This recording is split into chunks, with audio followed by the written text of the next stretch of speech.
bomdodni o'qimasdan keluvdik u. Esingdan chiqib qoldimi desa, men o'qiganman dedi. Yo'qsirab aytmadingmi desa, yo'q, o'z esimda turib aytdim men. Qanaqasi bomdodni vaqt kelmay turib o'qiding desa, aytarmishki, men Allohga aytib qo'yganman demiş.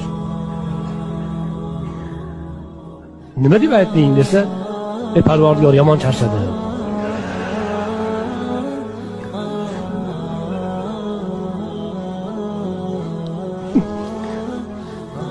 O'zing ko'rib turibsan, uzoq yo'ldan keldim.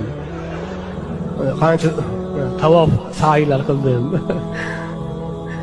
Shunga endi o'zing qabul qila qol. Men bir uxlasam qaytib tura olmayman, o'zing bilasan.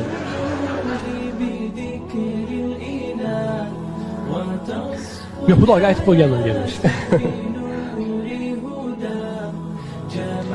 O'shaqa qilib vaqt kirmagan namozni o'qisa o'tmaydi ekan.